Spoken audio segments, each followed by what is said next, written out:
दयालु राजा और संकट मोचन हनुमान। कथा प्रारंभ होती है। एक समय की बात है। सत्यनगर नामक राज्य में राजा विक्रमदायित्य राज्य करते थे। वह एक दयालु और न्यायप्रिय राजा थे। उनकी प्रजा उनसे बहुत प्यार करती थी। मगर एक शुक्रवार के दिन राज्य में एक भयंकर अकाल पड़ गया। खेत सूख गए, नदियाँ सूख गई और भूखमरी का साया हर घर में मंडराने लगा। राजा की चिंता बढ़ना स्वाभाविक था। राजा विक्रमदायित्य अपनी प्रजा की दुर्दशा देखकर बहुत दुखी हुए। उन्होंने अपने सभी मंत्रियों और विद्वानों को दरबार में बुलाया। राजा ने उनसे पूछा, इस भयंकर अकाल से छुटकारा पाने का कोई उपाय है? मंत्री और विद्वान आपस में विचार करने लगे। अंत में राज्य के सबसे बुजुर्ग ज्योतिषी ने कहा, राजन, शुक्रवार को हनुमान जी की पूजा करना बहुत शुभ माना जाता है। अगर पूरे राज्य में हनुमान चालीसा का पाठ किया जाए और उनका यज्ञ किया जाए तो शायद हनुमान जी की कृपा करके इस अकाल को दूर कर दे। राजा विक्रमदायित्य को यह सलाह बहुत अच्छी लगी। उन्होंने पूरे राज्य में आदेश दिया कि हर शुक्रवार को सभी नागरिक हनुमान चालीसा का पाठ करें और हनुमान चालीसा का यज्ञ करें। राजा ने खुद भी अपने महल में हनुमान जी की पूजा अर्चना शुरू कर दी। कुछ शुक्रवार बीत गए। एक दिन राजा विक्रमदायित्य सुबह सूर्योदय से पहले ही पूजा करने के लिए मंदिर जा रहे थे। रास्ते में उन्होंने देखा कि आकाश में काले बादल छाए हुए हैं। राजा को लगा शायद उनकी प्रार्थना स्वीकार हो गई है। कुछ ही देर में तेज बारिश शुरू हो गई। पूरे राज्य में कई दिनों तक बारिश होती रही। सूखे खेतों में फिर से हरियाली लौट आई। नदियाँ फिर से भर गई। अकाल का साया दूर हो गया और राज्य में खुशहाली लौट आई।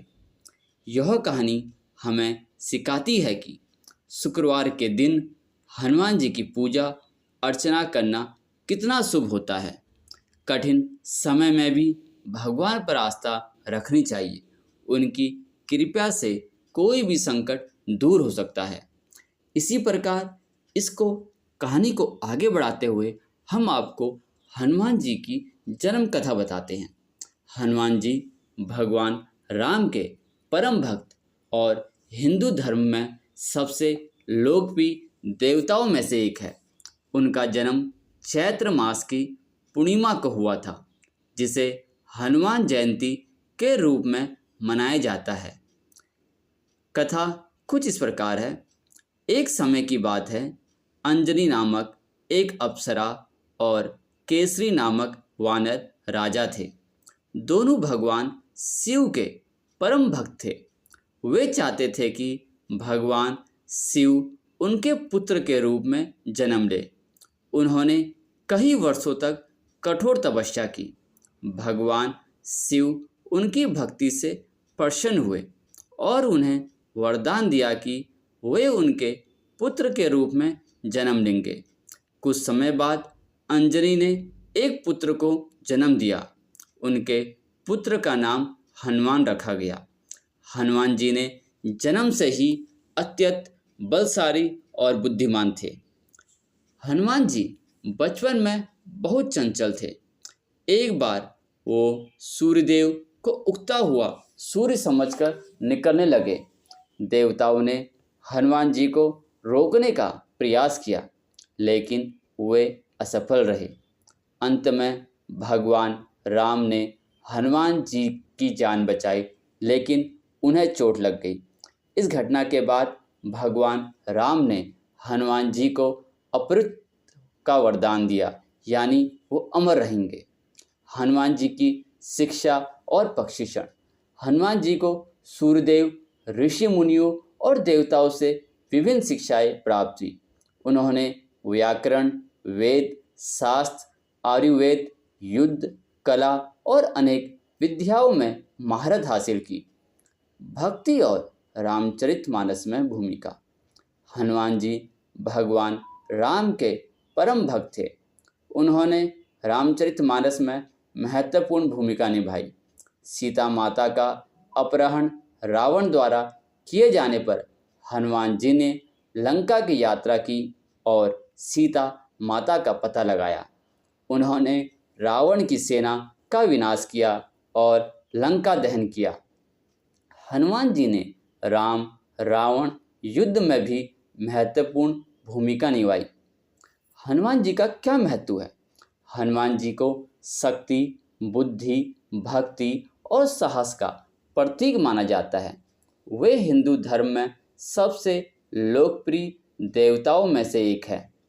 हनुमान जयंती पर भक्त हनुमान जी की पूजा करते हैं और उनके कार्यों का स्मरण करते हैं। कथा का समापन इस प्रकार है।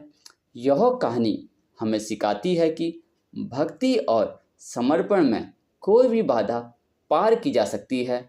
हनुमान जी ने हमारे लिए प्रेरणा का स्रोत है। हनुमान जी को पवन पुत्र इसलिए कहा जाता है क्योंकि उनके जन्म में पवन देव, वायुदेव की महत्वपूर्ण भूमिका थी। कथा के अनुसार अंजनी नाम एक अप्सरा और केसरी नामक वानर राजा भगवान शिव के परम भक्त थे। वे चाहते थे कि भगवान शिव उनके पुत्र के रूप में जन्म ले। उन्होंने कई वर्षों तक कठोर तपस्या की। भगवान शिव उनकी भक्ति से प्रसन्न हुए और उन्हें वरदान दिया कि वे उनके पुत्र के रूप में जन्म लेंगे। जब अंजनी गर्भवती थी तब भगवान शिव ने अपनी वीर्या एक पंचरकी बलिया में भरकर अंजनी को भेजा। अंजनी ने इस बलिया को ग्रहण किया, लेकिन रास्ते में रावण ने इसे छीन लिया। भगवान विष्णु ने हनुमान जी के जन्म में सहायता करने के लिए पवन देव को भेजा। पवन देव ने बलिया को रावण से छीनकर अंजनी को वापस दिया। इस प्रकार हनुमान जी का जन्म पवन देव की सहायता से हुआ, इसीलिए उन्हें पवन पुत्र कहा जाता है। तो कथा का समापन इस प्रकार होता है। बोलिए बजरंगबली हनुमान की जय।